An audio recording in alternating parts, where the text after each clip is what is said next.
Hey you guys, welcome back to the salon. Now, I know that I've tended more toward talking about older media, like on this channel so far, not necessarily just because that was the plan, but just that's because how it happened. But, obviously I kind of like to keep the format broad enough to, cover new stuff when I think it's worth talking about.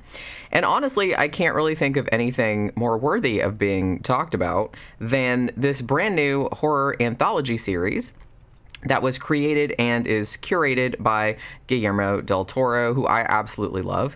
And it's kind of themed more around like classic Gothic style horror, and it has contributions by some of the best genre directors working today. So obviously I'm going to need to take a look at that. Now, as with most anthologies, every single one that's ever existed, Cabinet of Curiosities is a little bit of a mixed bag. But honestly, I mean, just the fact that it exists, that Netflix seemed like they just allowed Guillermo del Toro like free reign and a not insubstantial budget, it looks like.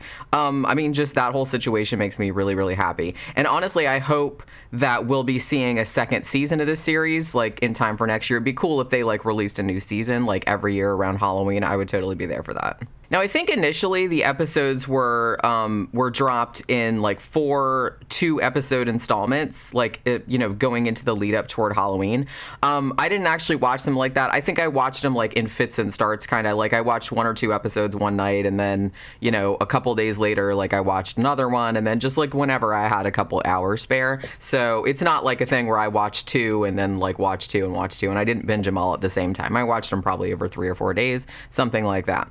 Now, I've seen some other videos of like people like ranking them, like their favorites in order. I'm not really sure if I could do that because I liked all of them for like different reasons. So I still can't really decide like what order exactly I would rank them in, because honestly, every single episode had something in it that I really liked, like at least one thing.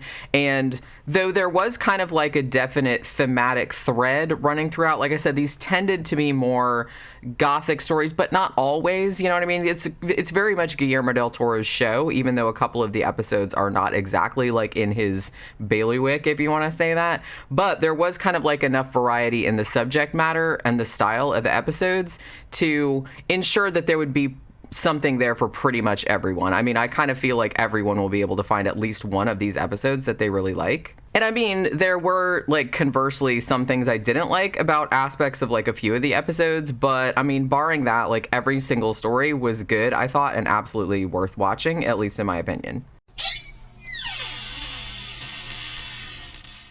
So we open the series up with Lot 36, which is actually based on one of Guillermo del Toro's own short stories and was directed by a guy that he collaborates with a lot, Guillermo Navarro. He was actually the cinematographer like on Pan's Labyrinth and on a couple of his other movies. And he also directed some episodes of like Luke Cage, The Marvel Show, and Hannibal, things like that. Now, it actually stars Tim Blake Nelson, who's been in a million things. Like, you know this guy. He's been in like a million things. He's a very well-known character actor. But coincidentally, he also just appeared in a movie that I just reviewed, the zombie comedy from 2006 called Fido. So he played Mr. Theopolis. So it's like, I think that's kind of crazy that I just saw him again. I was like, hey, I just saw you like in a 2006 movie, like just a couple days ago. But yeah, so Tim Blake Nelson plays this guy named Nick, who's just this like real angry, ragey, like racist type of dude. Like, he's a veteran or something. I think this is set in the 90s. I want to say that it's like the mid 90s. I kind of feel like a lot of these are set in not the present day, you know what I mean? Which I get that, because it has like more of like the older vibe and everything like that. I'm pretty sure this one's set in like the mid 90s because I think somebody said something about Clinton or something. So this guy Nick, he has kind of like a side hustle buying up like abandoned storage units, like, storage units that people don't pay for anymore. And then if you don't pay like after a certain time, then they auction off all your shit. So he like bids on those, and then he sells any valuable shit that he finds inside whatever it was that he bought. Now, he actually has a little bit of a scam going with like the guy running the place. that guy will alert him like when there's something that's like, oh, hey, this guy had a lot of money, or this looks like kind of promising or something like that. And then like he'll give the guy like a cut of the loot, like of whatever he sold. Now, prior to the events of the story, Nick actually ended up buying a lot that was owned by this Mexican, like an immigrant woman, and was actually sold by mistake. That was like, I mean, she had paid for the unit, but like it got lost or something, like, or it was like a computer error or something. So it shouldn't have actually been sold. So it was like sold out from under her. And so she tries to like get Nick to let her in there, like to get her personal stuff out. And Nick is like a real douche about it. Like he won't even let her go back in there and retrieve things that aren't of any value to him, like photographs and stuff like that. This act of assholery, in case you're wondering, will absolutely come back to bite Nick in the ass later on in the story. So the latest purchase that he's made, which is called Lot 36, obviously, it kind of just looks like a bunch of junk, but there are a couple of intriguing looking items in there. Now, one of these is a very elaborately carved like wooden table, and the other is a set of these 3 really rare occult books. So he ends up kind of going to this appraiser, who then calls this other appraiser, who's like a German guy, and they say, oh, this table, it's like a seance table. It was specifically like handmade to do seances on, and it has like magical powers or something like that. And also the guy says, now this set of occult books that you have, there should be a 4th one, and if we go in that unit and that 4th book is in there, I'll give you 300 grand just for that, like, and I'll buy this other shit too. So now, because the books are occult books, obviously, and they involve summoning demons, and also because the appraiser tells Nick later on that the guy who owned the storage unit had a sister who disappeared under mysterious circumstances, you know that some diabolical shit is going to be popping off at some point. And you also know that Nick, in true Tales from the Crypt fashion, will get some comeuppance for being such a turd. So, I mean, this was a really solid episode to kick off the series. Tim Blake Nelson was really, really great, like in the lead role. And this is like a really good example of the principle that a character doesn't necessarily have to be even remotely likable to still be like really interesting and like really worth watching. Because the guy is such a chode, but it's like you still want to watch him anyway, you know what I mean? Even though you just like hate his guts. It's like, it's pretty awesome. The creature design in this, also fantastic. And, you know, although this maybe wasn't the most surprising story, because, you know, once the demonic angle gets introduced, you're pretty sure you know where it's going. Like I said, it's a very, you know, bad guy getting his comeuppance kind of story, much like Tales from the Crypt, like I said. So you know where it's going, so it's not any surprises, but it's still like a really, really good, like satisfying watch. So Henry Kuttner's 1936 short story, The Graveyard Rats, has been adapted to the screen at least once before that I've seen. It was actually a segment in the 1996 anthology film Trilogy of Terror 2, not the one with Karen Black, but the second one, which most people haven't seen. And that actually wasn't a bad adaptation. But this time around, it's actually, you know, obviously a much bigger budget, have much wider scope, kind of like a streak of black humor in it, which I really enjoyed, and the considerable directorial talents of Vincenzo Natali, who obviously did Cube and Splice and some other things. So he's kind of on board with this, doing this kind of stuff. And this is actually, I always really, really liked this story. It's a great story. So in The Graveyard Rats, we're following another kind of compelling scoundrel type of character. He's a grave robber, and his name is Masson. And he basically, you know, he's a grave robber. So he takes like pricey items from the coffins of the dear departed in order to like generally pay his gambling debts. Like he's always in trouble, like with, you know, paying off his gambling debts, and they're always like threatening to break his legs and shit like that. But things have been tough in the old grave robbing industry lately because Masson's animal kingdom nemesis, the rats that live underground, like under the graveyard, obviously, have, for whatever reason, been absconding with the corpses before Masson can get his own thieving mitts on them. So when this wealthy local dude kind of drops dead and he requests that he wants to be buried with this really rare and expensive sword, Masson is like, I'm gonna get into that coffin before the rats have a chance to get in there before me and like drag the dude's body away. And he nearly succeeds. Like, he actually gets down into the coffin and everything like that. But just as he's prying open the casket lid, the rats, like, drag the body into their little subterranean tunnel system down there. And basically, Masson, who's desperate, like I said, you know, the dudes are going to kill him, like, if he doesn't come up with the money. And so he really has to, like, get something, like, now. So he's kind of obliged to follow the rats underground in this very extended sequence that will absolutely, like, freak you the fuck out if you're a claustrophobic claustrophobic because like a lot of it is just kind of that really close, same kind of thing as like The Descent. He's just crawling through these little tiny little muddy fucking little tubes and shit like that. It's like it's pretty creepy. So following that, there's also like a big giant mama rat that threatens the protagonist, and then things go in a decidedly Lovecraftian direction. Now, I will say that the original short story didn't end the way that this adaptation did, but it's not as out of left field as it might seem, because Henry Kuttner, the guy that wrote the original story, was actually a friend of H.P. Lovecraft's, and he wrote a bunch of stories like using the Cthulhu mythos.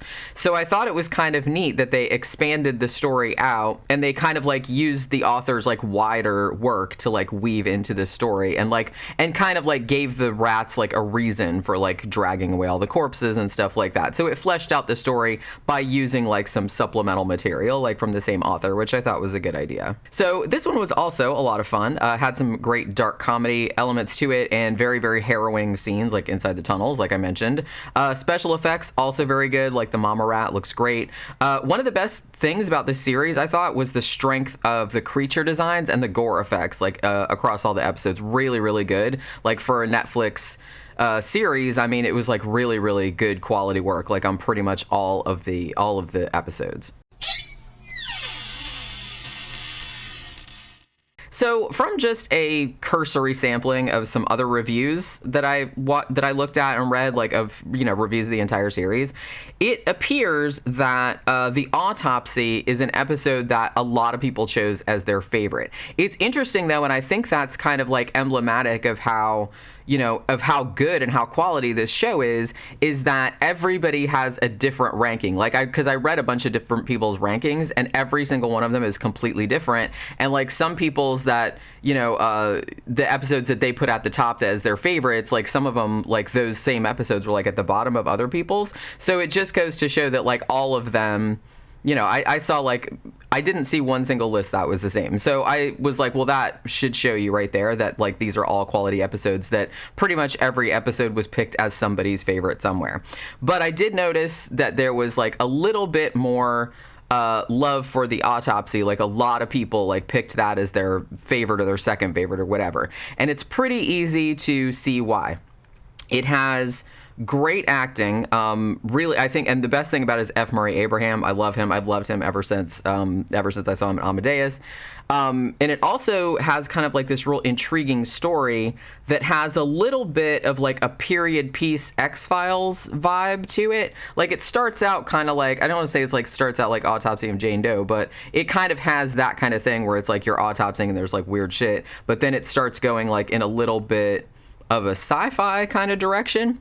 And also like the body horror and like the gore in this is really good. It's like really, really realistic. I mean, because like I said, there's a lot of autopsies and like pulling bodies apart and stuff like that. And it looks really, really real and revolting, and I'm there for it. So this episode was actually directed by David Pryor, who actually got a lot of acclaim for his 2020 movie, The Empty Man, which is actually really good if you haven't seen it.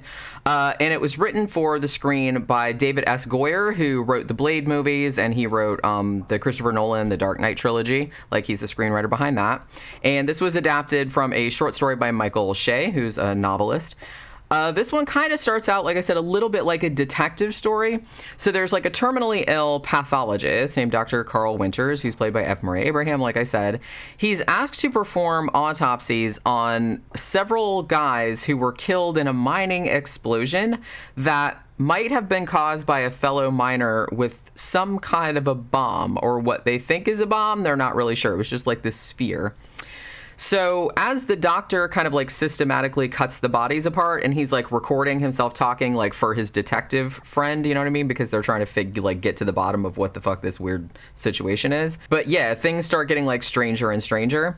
And so eventually like it's revealed that the sphere that blew the miners up might not have come from Earth. And that's about as far as I'll go with that. I really liked the look of this one. Like that's another thing too. It's like the cinematography on a lot of these is gorgeous. And like this one, it's kind of of like gloomy, but it also has kind of like a really warm kind of glow to it. But it's just like, I don't know, I just really liked the look of this one. It almost came across as like a noir a little bit. Gore, incredible, like probably the best in the series, and that's, you know, saying quite a bit. F. Murray Abraham, he's always a joy to watch. I love him, like I said. While I'm not usually as into stories about like alien intelligences and alien parasites and things like that, this one really did work for me, and it kind of like just kept me really interested in the mystery like all the way through. So this one was actually one of the most distinctive episodes of the series, and I noticed that it was also one of the most divisive. Not the most divisive, I'll get to that in a little bit, but this is probably like the second most divisive. People would rank it either like with the best installments or the worst ones, depending on what their preference was. Personally, this was actually one of my favorites. Its look and tone really stood out to me, and I was like a big fan of the theming of it. I liked the weirdness of the concept, the incorporation of the black humor. This one is probably like the funniest, or like the closest to like a black comedy. And I have to say that the lead performance by Kate Micucci, she's like actually one half, you know, that like really funny like musical comedy duo Garfunkel and Oates. She's one of those, but she was like pitch perfect in the lead. She was like hilarious. She like crushed it in this. So this was adapted from a webcomic, which was called Some Other Animals Meet by Emily Carroll. And it was directed by Anna Lily Amirpour. She's best known for A Girl Walks Home Alone at Night from 2004. And she also did a movie called The Bad Batch in 2016 with Jason Momoa, I think. So this episode is telling the story of Stacy, who is this somewhat awkward, like kind of lonely woman, and she's like has a passion for taxidermy, and she also has this burning desire to fit in with all the like really shallow, gossipy, but beautiful and like wonderfully coiffed like women at her workplace. Like she works at a bank. Now, she actually has this very affable, laid-back husband who loves her exactly the way she is, like loves her for what she is inside, but it's not good enough for Stacy. She's just never happy with how she looks, and she doesn't like how awkward she is, and she just kind of like longs to be part of the crowd, the beautiful people, you know what I mean? So she gets invited to this co-worker's Christmas party, and they all kind of like laugh at her because they told her it was a Secret Santa, but it wasn't exactly. So she gives like her Secret Santa gift is like a taxidermied bird. Like she shoots a bird and like taxidermies it, which I know that's her hobby and everything, but you know, she like is giving it to this, you know, very like upper middle class, like fancy woman or whatever. He's giving her this taxidermy bird. So, you know, everyone's just kind of like, all right. So the host, though, she's just kind of like, she's sort of gracious about it. But, you know, she kind of has to smooth over the party foul, I guess. Now, she announces, the host does, that she actually bought presents for all of the guests. It so happens that she's come into a large quantity of a very, very expensive and exclusive skin cream called Aloe Glow, which is kind of like endorsed by celebrities, and it's just like supposed to be magical and just like make you beautiful and blah, blah, blah. Now, Stacy is super enthusiastic about getting this gift because it's like she couldn't afford it on her own because it's really expensive, and she kind of like buys into the hype around it, like hoping that it'll usher in this whole brand new identity, you know what I mean? But instead, when she first starts using it, all it does is cause this really, really horrible rash, which you know, throws her into ever deeper despair. And like her husband is basically like, you should probably stop using that, like you're obviously allergic.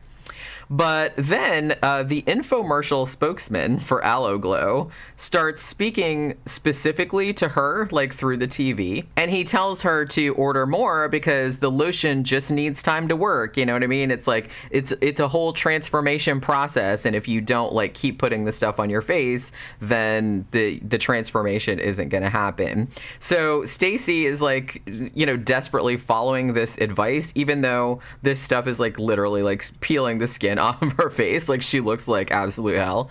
And things just start getting more and more bizarre from there. So I really did love the kind of like kooky, like disquieting vibe of this one, as well as the Christmas setting. I thought that like lent a lot to it. And I think like the message of it resonated with me as well. It's kind of like, gently skewering like the lengths that women will go to, like to be beautiful at any cost, and how the advertising industry like preys on those insecurities. It's not like super heavy-handed about it, because like I said, it's mostly like a black comedy, but it's like really grotesque. Like it goes like grotesque body horror toward the end. So, you know, it has like a message to it, but it's not like in your face. So I just really thought this was a great episode all around, and it really went in some unexpected directions. I really had no idea like how this was gonna go, and yeah, but I enjoyed going along for the ride for sure. So this one is based on probably my favorite H.P. Lovecraft story, and it was directed by Keith Thomas, who did The Vigil in 2019, which I think I reviewed, and the 2022 version of Firestarter, which I think I've reviewed as well. And this one also starred the always entertaining Crispin Glover as the titular Pickman. Now, this was set in the 1920s, so like contemporary with when the story was written.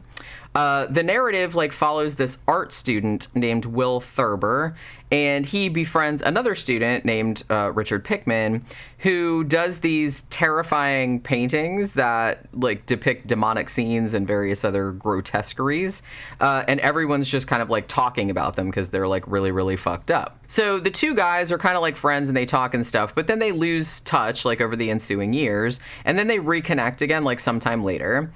At which point, Will begins to realize that there might be something kind of like unholy about the canvases that Pickman is painting. They actually end up causing like horrific nightmares and sometimes insanity in everybody who looks at them. It turns out that Pickman comes from a long line of occultists, you know, witches, wizards, stuff like that. And also, the subjects of his paintings do not come from his imagination. So we'll say that. This was actually quite a decent adaptation of the short story, which incidentally was also adapted for an episode of Night Gallery back in 1971, which was also okay, if I remember. I haven't seen it in a long time. Though I will say this episode, it did tend to drag a little bit in the middle. And I love Crispin Glover, but his like very overdone Boston accent was a little bit distracting, I'm gonna say. But I mean, you can't accuse the guy of ever like phoning shit in, though. It's like he's never ever boring to watch because he just always like goes right in like with the weirdness. And like I said, I'm on board with that. But it was kind of like a little bit like I did kind of like snicker a couple of times, like every time, like whatever. I don't know if people really talk like that up there. I don't know. I think honestly, like the best thing about this episode was the ending, which is like nothing like the end of the source story. Like it goes a little bit farther than the source story does, but it went like way darker than I was expecting. And it was kind of like blood chilling, actually, like the end of it. Like it went way, way dark. So another H.P. Lovecraft adaptation was next on the docket. Now, in my opinion, this one wasn't quite as successful as the former one. Might have benefited from being like a bit less busy, I think is the word that I want to use. So this was actually directed by Catherine Hardwicke, probably best known for doing the Twilight franchise, at least the first one. I don't know if she did all of them or not. This one actually stars Rupert Grint, who was in the Harry Potter movies, obviously. And he stars as Walter, and he's like a guy whose twin sister basically like died in front of him like when he was a kid, like she died of an illness. Now, at the time, because he saw her spirit leaving her body like all those years ago, he has spent his entire life like into adulthood studying the supernatural and trying to find a way of communicating with the other side. So he basically works for, you know, the Society for Psychical Research or whatever this universe's equivalent is, to investigate mediums and hopefully like try to determine if any of them are genuine so he can like contact his sister again. Now, departing somewhat from the source material, Walter eventually gets turned on to this mind-altering drug called liquid gold that seemingly allows him to travel into the land of the dead. I kind of liked that they at first like left it ambiguous, like was he really going to the land of the dead? Like, could this stuff do that? Or was it just like in his mind? Like, was he just going on a trip or something like that? But yeah, so he takes this stuff and he goes into the land of the dead and he tracks down his twin sister, and he learns that he might be able to bring her back into the world of the living with him. Now, it so happens that also gunning to return to the Vale of the Living, I guess, is this evil witch named Keziah Mason, who lived in the house where Walter is staying, the titular witch house, obviously. The witch, by the way, also has a familiar, which is like a rat with a human head. Its name is Brown Jenkin. Now, this was an element of the original story, like the rat with the human head, the familiar that the witch had. But in this episode, they decided to like play it for laughs. Like it has like a funny... I don't know. They just decided to make it funny, and it really didn't work. I kind of feel like it really lessened the impact of the story, because in the story, it was like creepy. I mean, that's creepy, right? Like a rat with a human head. That would be like creepy. It was just I mean, it would just be like Invasion of the Body Snatchers, like the dog that had the man's head on it or whatever. It would be like that. Or was that Invasion of the Body Snatchers? Yeah. So it's like, so I thought that would be really creepy, but here they just made it like goofy and like funny, and I just thought, and the rest of it was dead serious, so I just thought that was a really strange, like a tonal whiplash, so I wasn't into it. So yeah, so this episode was a little bit overstuffed, I feel like, at least in my opinion. The original story, like the H.P. Lovecraft story, was just basically centered around Walter staying in this cursed room that the witch had once lived in, and like interacting with the familiar, and the weird dreams and experiences he had there, like in particular, like all these kind of like bizarre geometrical and architectural anomalies that he encountered, like when he was going on these like weird dream adventures. Now, while I did appreciate the character of Walter being kind of like expanded upon, like with the whole dead twin sister backstory, I felt like that element of the story, though, wasn't really integrated all that well with the witch stuff. You know what I mean? It seemed like it was two different stories that were kind of like competing for the same thing. So the episode kind of felt a little bit fragmented to me. So this one wasn't my favorite, but I do have to say that the design of the witch, Keziah Mason, looked absolutely awesome. So this penultimate episode of the series, easily the most singular and offbeat. This one, when I mentioned before, like the one that was the most divisive, and I said the outside was the second most divisive, this is the first most divisive one. So the viewing was directed by visual stylist extraordinaire Panos Cosmatos, best known for his acid trips in movie form, Beyond the Black Rainbow, and Mandy, both of which are awesome. Now, if you liked those movies, you'll probably really get into this episode too. But if you didn't like those movies, then I can't see that you would like this either, because this is very much like that kind of thing. I mean, you're either going to be on this dude's wavelength or you're not. I mean, luckily for me, I absolutely am, and I really, really dug this. But I can see like that people that didn't like Mandy or Beyond the Black Rainbow would just be like, what the fuck? That's, you know what I mean? But like I said, it's very, very much like an acid trip. So the story of this one, and it does have a story, like of a sort, I guess, though it's mostly just an excuse to kind of vibe with some real trippy like images and sounds and stuff. It revolves around a seemingly random handful of people in 1979 who get invited to the dwelling of a famously reclusive billionaire, who's played by Peter Weller, no less, to have a look at some undisclosed object. Now, the four guests on their face, like, don't appear to have anything in common. Like, one of them is an astrophysicist. One of them is kind of like a well-known novelist, or a guy who was once a famous novelist. One's kind of a well-known musician and songwriter, and one's kind of like a cheesy psychic mystic type of dude. Now, the invitation that they get, like, doesn't really give them any details about what they're going to be looking at, but they're all like really intrigued enough to go along and see what's going on. Now, once they get to the billionaire's house, they spend quite a bit of time just kind of like sitting around trying to figure out what the fuck is happening.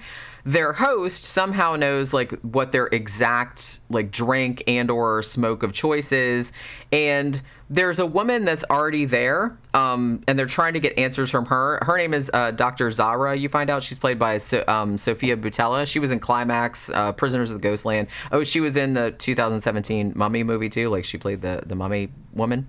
But she really won't. She's just very enigmatic, and she like won't tell them what the fuck is going on. So eventually, though, their host appears, like the billionaire, and he offers them like this really, really rare like whiskey and this like mind-blowing cocaine that Dr. Zara has like, you know, finagled and like put some special like stuff in there, so it's supposed to like expand your mind and all this other kind of stuff. He's trying to get everybody like in the same groove, you know what I'm saying?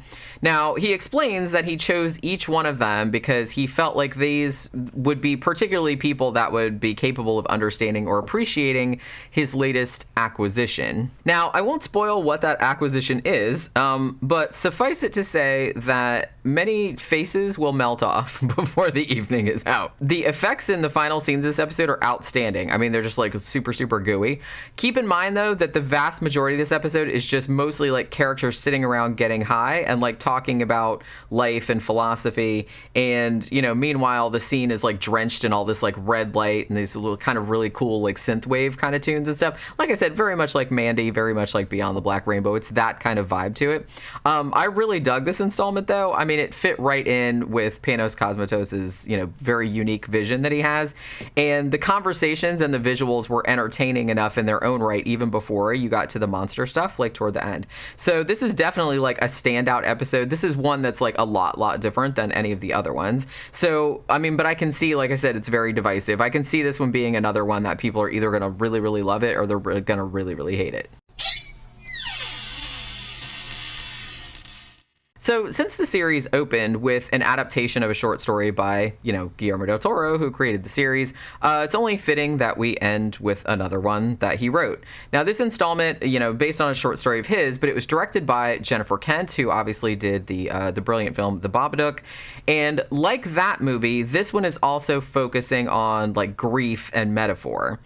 Now, this one is probably the most low-key of the episodes, and it's the one that's most like a traditional ghost story. Now, I know that some people will probably find this like way too slow-moving and like not really all that scary.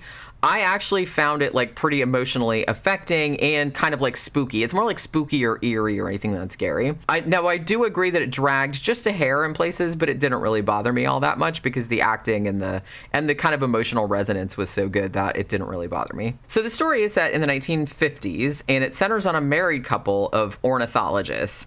So Essie Davis, who was also in The Babadook, obviously, she plays Nancy, and Andrew Lincoln of Walking Dead fame is her husband, Edgar.